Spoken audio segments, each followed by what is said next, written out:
Hi, I'm Lisa Fletcher, and you're in the stream. Today, starving for justice. We'll discuss what's going on with the prisoner hunger strike at Guantanamo Bay.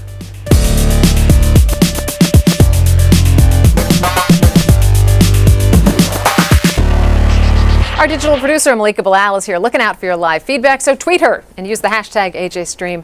Malika, some people online today saying the only reason I voted for Obama is because he said he was going to close Gitmo, and then other people saying, you know, we need a place like this for these types of detainees. Exactly, Lisa. So we asked the question to our community, why has President Obama's stance changed? And a lot of them said, you know what, it doesn't matter the why. We have a tweet here from Comrade who says, the only reason I voted for Obama in '08 was because he said he would close Gitmo. Just another broken promise from a politician. Now, for those of you at home, this is a live conversation, so we want you to join the discussion. Tweet us with the hashtag AJStream. Joining us on set is David Gartenstein-Ross. He is a senior fellow with the Foundation for Defense of Democracies, where he researches terrorism and counterterrorism policies. David, welcome to the show. Thanks. It's great to join you. Nice to have you.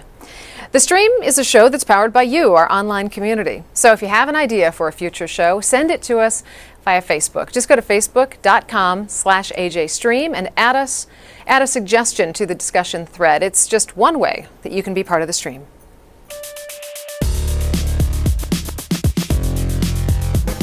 Hi, I'm Shella. I'm an activist and I'm in the stream. No charges, no trial, and no hope. That is the sentiment felt by some at Guantanamo Bay who have chosen to go on a hunger strike. According to the U.S. military, at least 84 prisoners are refusing food. That's more than half of the detainees housed there. Some have been starving themselves since February in response to what their lawyers say are prison conditions and a growing frustration with their indefinite detention. Although half of the prisoners at Guantanamo have been deemed non-threatening or cleared for release, many remain locked up and in limbo due to what critics call a flawed justice system. More than a week ago, tensions escalated into violence between guards and inmates, leading some to ask whether Guantanamo has reached a breaking point. So, what's stalling reform on Guantanamo? And should the U.S. government change its policies toward detainees? Joining us to discuss this is Navy Lieutenant Commander Kevin Bugaki. He is a military lawyer and defense counsel for several detainees at Guantanamo Bay. And with us from Ohio, we have Carlos Warner, a federal public defender who represents 11 detainees at Guantanamo. Carlos and Kevin, welcome to you both. Thanks for having me, Lisa. So, Carlos, I want to start with you, and I want to get to the specifics of why the hunger strike is happening in a minute. But first, can you just give us a sense of the conditions, as much as you could know, of the detainees who are partaking in the hunger strike? The conditions are the worst that we've seen in Guantanamo probably since the beginning. The report today was that from the military that 92 men are hunger striking. We know the number's actually 130, and we know likely a majority of the men are also being fed through the nose. It's a tragic situation. After the... Now, Carlos, hang on. How do you know that, since there's no independent access? How are you getting these numbers? Well, we've had reports from multiple sources within the camps putting the number at 130, and the military started in early February saying the number was 5. We were saying 130. Now they're up to 92. Eventually they'll get to the 130, but arguing about the numbers really isn't that important. What the military does is they rotate people on and off that number. So they say 80 are hunger striking, but they don't say which 80. They're saying 17 are being tube fed, but they don't say which 17. But debating about the numbers is missing the point. The problem is President Obama, and I'm glad you opened the show the way you did, because that's where the whole problem in Guantanamo rests right now. Kevin, you know, this hunger strike began about a week after Dan Fried, the U.S. Special Envoy who was in charge of closing the prison, was reassigned. Nobody's taken his spot. Is this perhaps a response to the detainees realizing that the Obama administration has decided it's not realistic to close Guantanamo? Well, Lisa, let me say that there was a time when, on behalf of my Kuwaiti client, we were working with the Kuwaiti ambassador to the United States, and his point of contact was, in fact, Daniel Fried. Now, who his point of contact is anyone's guess. But I'll say it goes far beyond that in fact, this is just the tip of the iceberg of the absurdities that result in the frustration at Guantanamo. This is a system that was created to be outside the law, a system that doesn't respect the legal rights that anyone in the United States would and should enjoy, and a system of indefinite detention that leaves these men completely without hope. The frustration that's building has so many causes, but really these causes all revolve around Guantanamo and the absurd system that they have designed there, that really has nothing to do with American values, has nothing to do with due process, and has nothing to do with the rule of law. And if I could just add one thing, Lisa, don't let the uniform fool you. Just because I'm dressed as a naval officer, that doesn't mean I'm here presenting the official opinion of the Department of Defense or the Navy. I'm here speaking for my clients. For 4.5 years, I've experienced the absurdity and the absolute ridiculousness of Guantanamo. My clients have experienced this same absurdity for more than a decade now. David, you know, we're talking about the system. The lieutenant commander mentioned the absurdity of the system. How is it that 52% of the detainees there have been cleared for release, yet they haven't been allowed to go home? What do you make of that? Well, there's multiple reasons for that. One is, the primary one is what country is going to take them. In some cases, as in the case of the Uyghurs, you have a country you could send them back to, China, but probably if you sent them back to China, they'd be tortured and killed. So then what third-party state is going to take them? If you look at the United States, I mean, some people would argue we should just take them in the U.S. Most of the Gitmo detainees wouldn't be eligible for release in the United States under standard immigration law. They'd be people who we wouldn't want, who the government would not want here. So it creates a problem. I mean, in other cases, like release to Yemen, you have similar problems that occur. That's the primary reason. I'm not going to say it's a good reason, but if you look at the clear backdrop behind the administration's thinking, according to journalistic accounts and books like Kill or Capture, this is clearly what's been going on. Well, Lisa, Carlos, if I could cut in on that one. I just want to speak to Carlos for a second because we have some tweets here that I want him to address. Carlos, you That's started off your portion of the show talking about the condition of the detainees.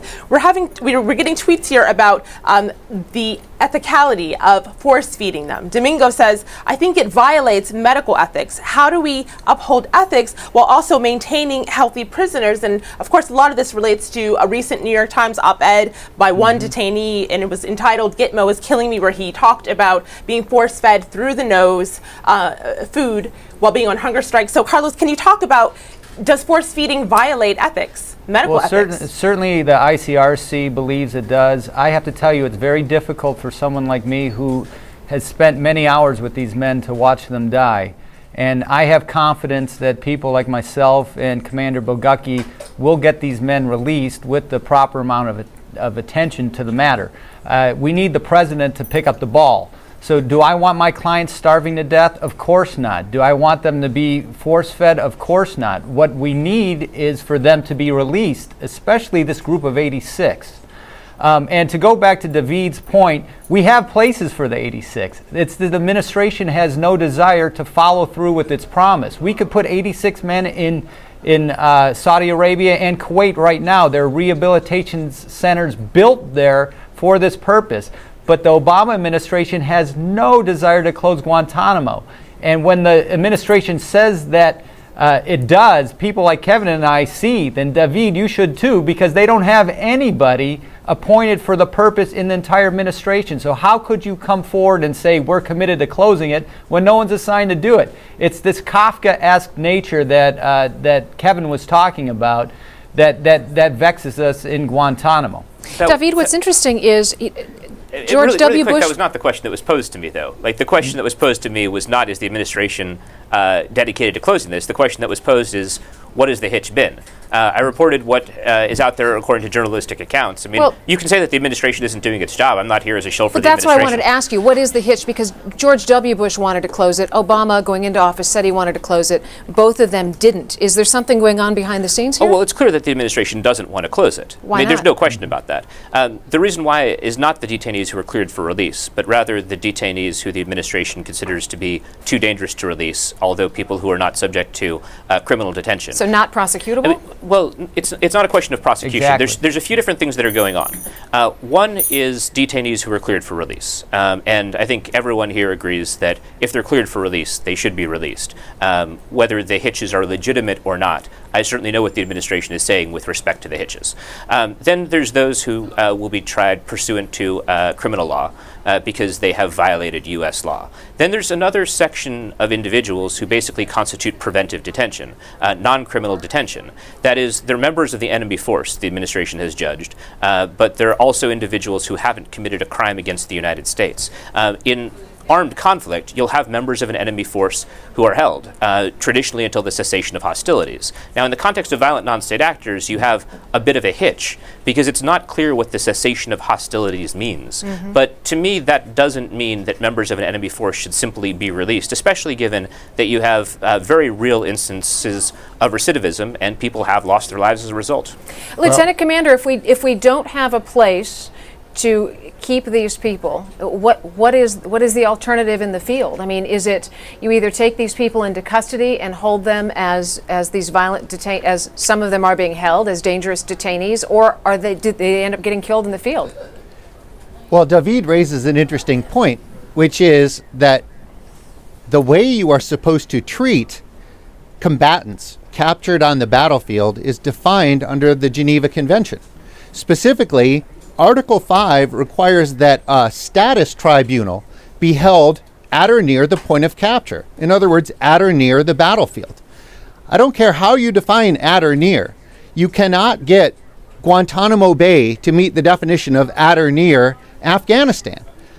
What we saw was that instead of holding the proper Article 5 status tribunals to determine whether these men were properly captured and were being properly held, instead what the administration did was issue a sweeping executive proclamation that every Arab that we had rounded up in Afghanistan was in fact affiliated with Al-Qaeda or the Taliban, and therefore was properly held as an enemy combatant and was subsequently transported to Guantanamo.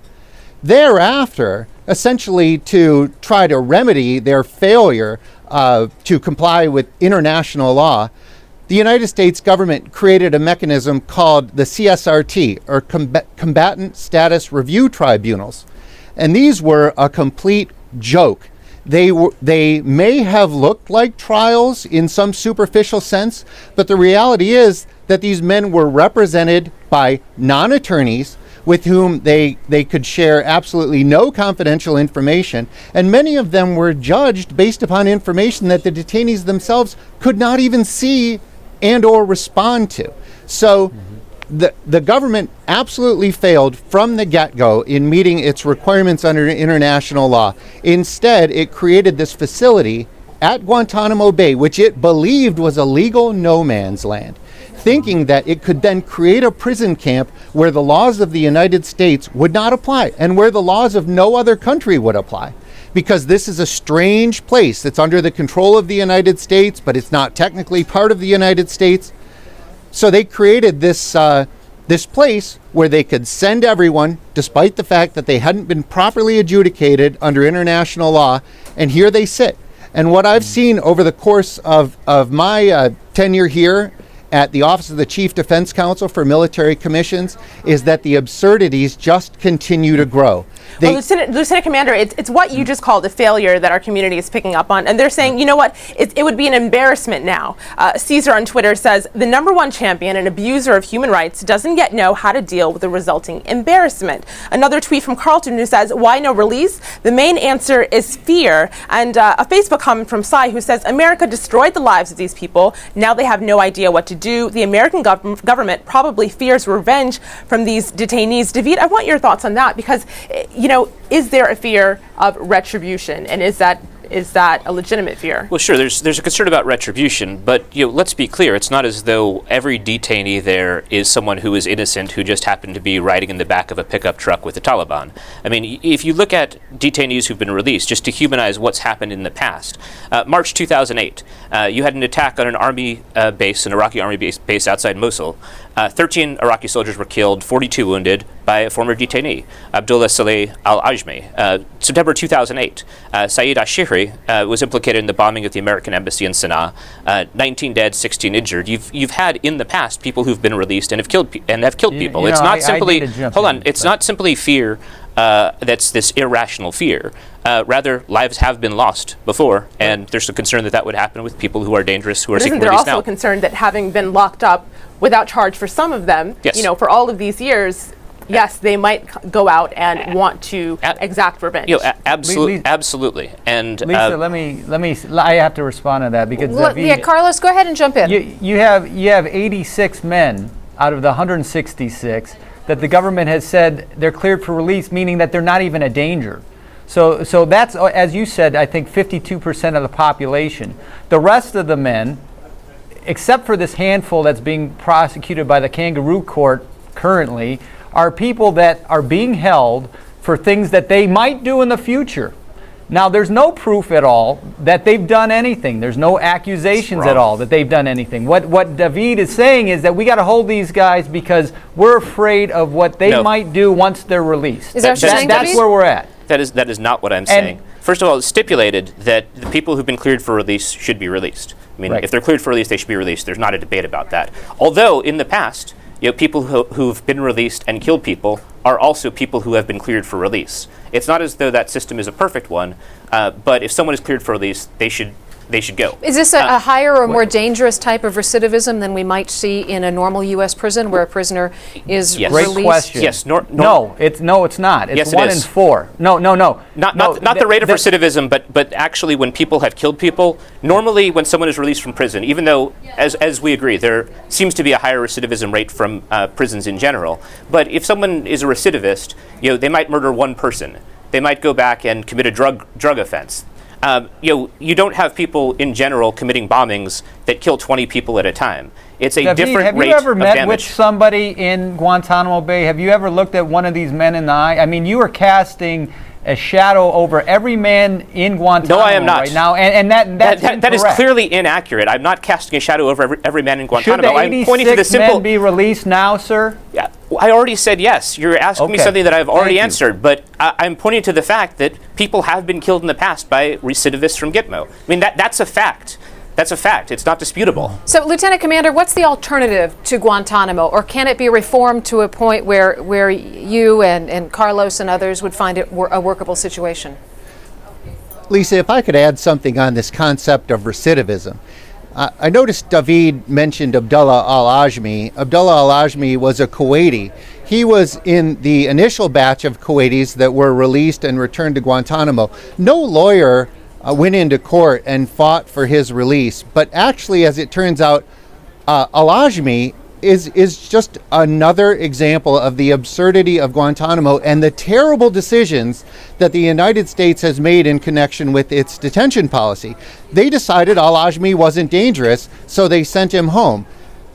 They also sent home the head of an organization called Al-Wafa, which is a Saudi charity organization that the United States considers to be terrorist related. They sent home the head of Al-Wafa, and yet they continue to detain men at Guantanamo simply because they had contact with Al-Wafa in Afghanistan. It defies reason. Of course, it's incredibly inconsistent. There was a time when President Obama was suggesting that we move the Gitmo prisoners to a prison in Illinois.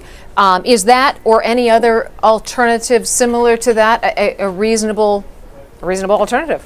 Well, let me say, Lisa, Guantanamo itself, the physical land of Guantanamo is not the problem. The problem is the U.S. detention policy that results in men being held at Guantanamo without any meaningful form of due process. But do they get due process if the prison in which they're being held is on U.S. soil? Yes. Carlos, expand on that for me. Because they're in the United States of America, and even illegal aliens, any citizen who comes to the United States of America is held there, has full due process. See, Dick Cheney created, not George Bush, but Dick Cheney created Guantanamo for just what Commander Bogucki said, to make a legal no man's land, where there was one way in and the only way out was not through a legal process. And at this point, the only way out is through death. So if the men are moved to the United States, first of all, you're going to have a whole new set of courts looking at this, depending on where they're held. You're going to have a totally different review process than what we have now. Right now, the only process you have in Guantanamo is a kangaroo process. And I know that's not the subject of this show, but the bottom line is, my opinion is Guantanamo needs to be closed. The innocent men need to be released. The cleared for release need to be released. The others need to be tried. We don't hold people for things they might do in the future. That's not what the United States of America does. But we're doing it right now. So I think that the men need to be moved off Cuba, because Cuba in of itself is a no man's land. David, is Gitmo entirely without due process? It has process. I mean, whether process is sufficient or not is something that I wouldn't care to speak to.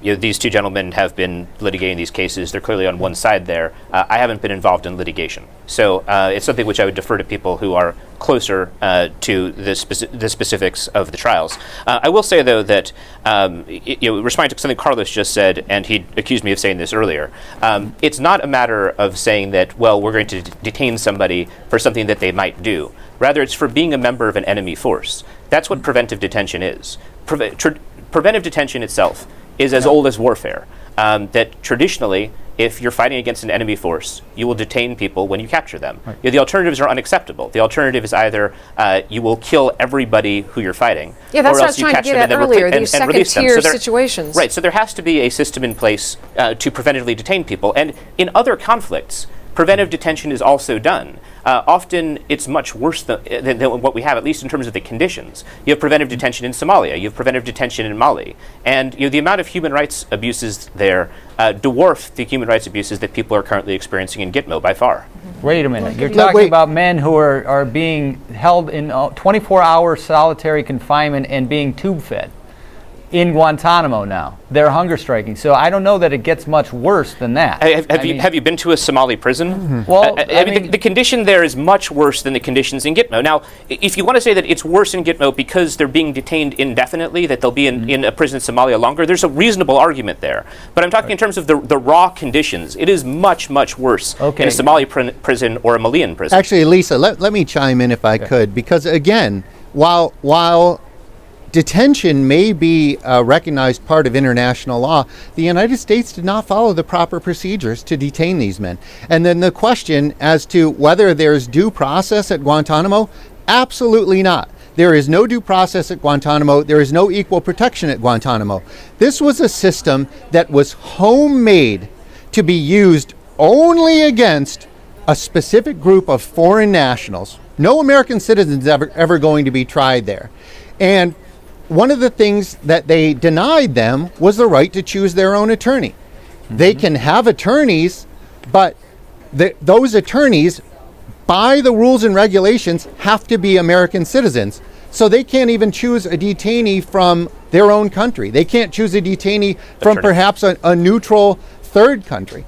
And then what I'll say beyond that, they're essentially forced to accept American attorneys or to have no attorney at all.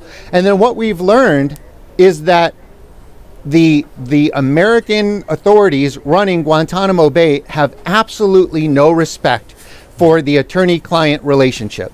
Yep. We knew that they were reading our privileged written communications. We knew that. Mm-hmm. And then what we found out in recent weeks and months is that they were listening to a live feed of our privileged communications in the court. They were planting hidden microphones in the meeting rooms where we have our supposedly privileged attorney-client communications. And then most recently, we found out that the government actually has the ability to reach into our defense computers, access our emails. Lieutenant Commander, I have to stop you there because we're out of time, but I want to pick up exactly where we're going to leave off in our post show, which is coming up next at stream@aljazeera.com. Now, on Thursday's program, as the world's population swells, the demand for water grows. Has water replaced oil as the world's scarcest resource? We're going to talk about it on tomorrow's program. Until then, catch us online, stream.aljazeera.com.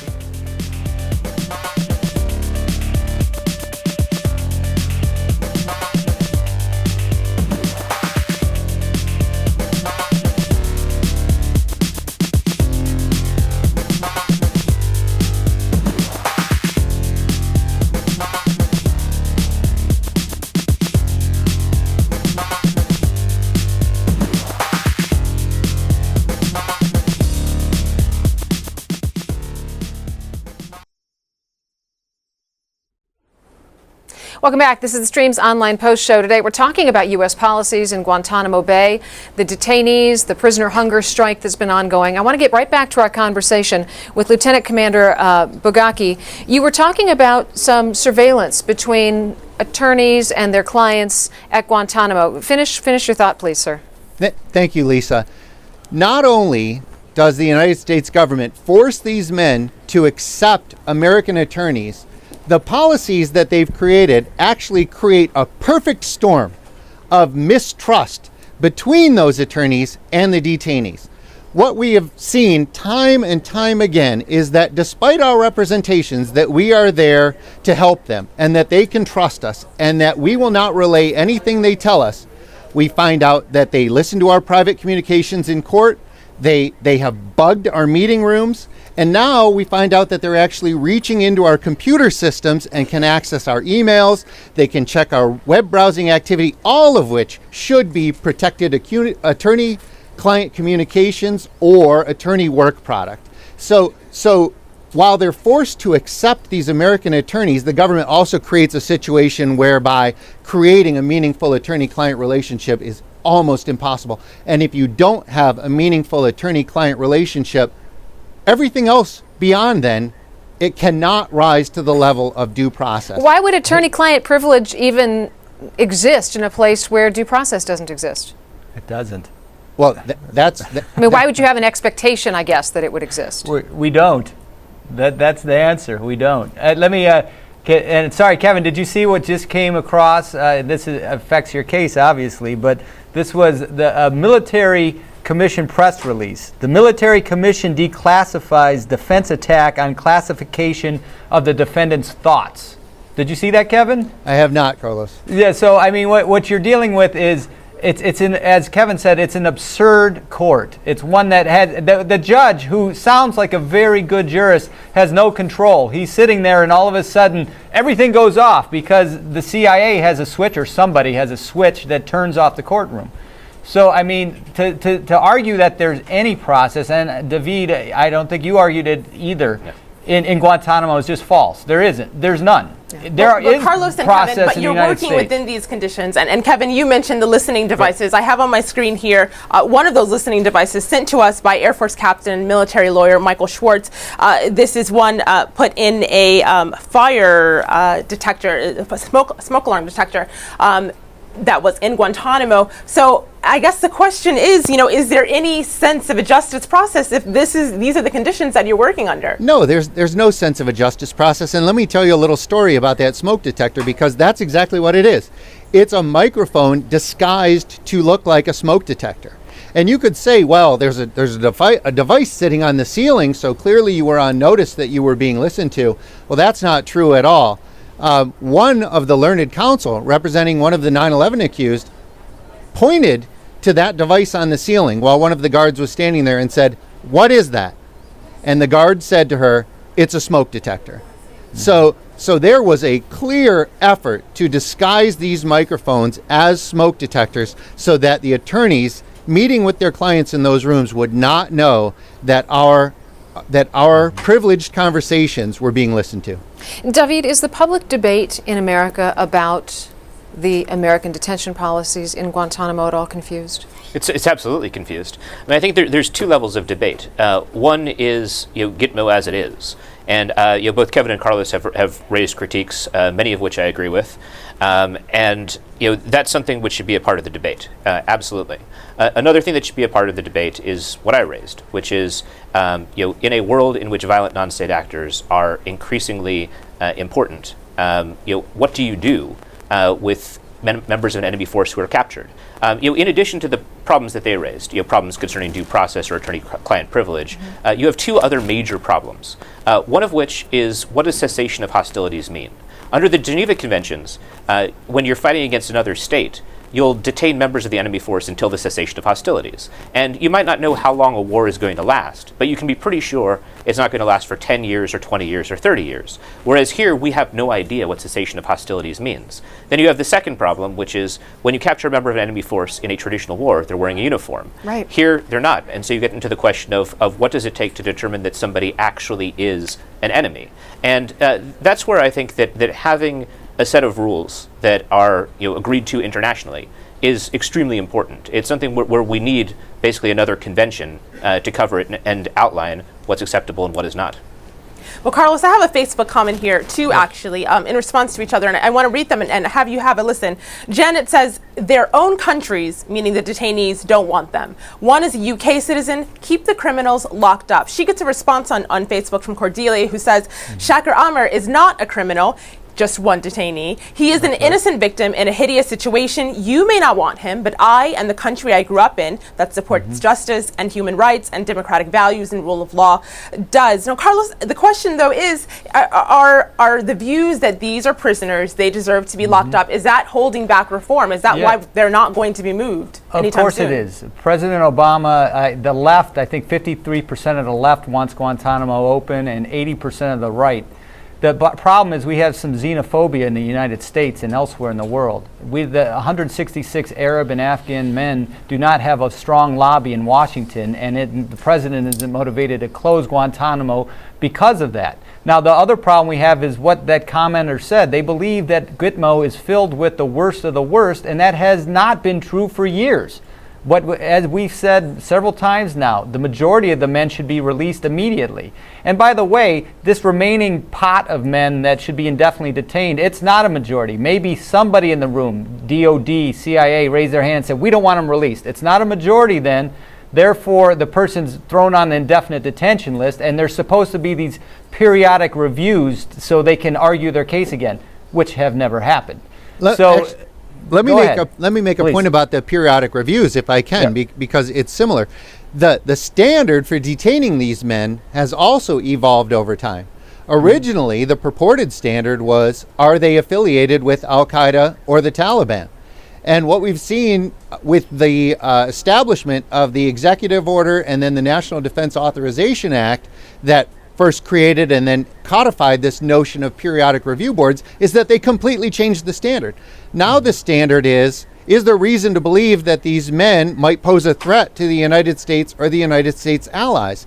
And this is where you see the argument arise that, well, these men may not have been criminals when we detained them 10 years ago, but maybe they're now hostile toward the United States due to their wrongful confinement for 10 years, and therefore we can't release them. It is once again the height of absurdity to say, well, we may have made a mistake imprisoning you in the first place, but now we think you might be upset with our country, so we can never let you go. All right, I want to start wrapping things up here. Carlos, I want you to respond to what David had raised in terms of how we move forward, because I know you advocate for Gitmo to be closed, but he makes a legitimate point.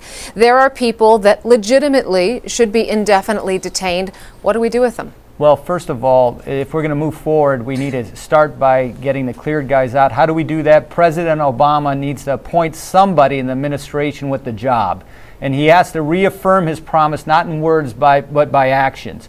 Now, when we get to that last level of people, we're the United States. We don't hold people for what they might do in the future. That's not how it works. That's Dick Cheney's world. That's not the mainstream's world. And so what does that mean? You got to try these men or you have to release them. And that goes straight down to the 9/11 guys. The 9/11 guys are being tried in a kangaroo court. We have the best justice system in the world here in the United States. I participate in it every day. They need to come here and be tried in a real court with real due process, where judges and jurors are in control, not the dark forces of our government. So either release them or try them. And when they're tried, try them in the United States. That's how you close Guantanamo. And it could be done in an instant. It could be done in a year if the president was motivated to take on the political fight. He's not. All right. On that note, our thanks to David Gartenstein-Ross, Lieutenant Commander Kevin Bogacki, and Carlos Warner. Thank you so much for such a robust discussion on today's program. On our next show, has water replaced oil as the world's scarcest resource? We're talking about water wars in the Middle East. We want to know what you think about it. Send us your thoughts. Until then, we'll see you online.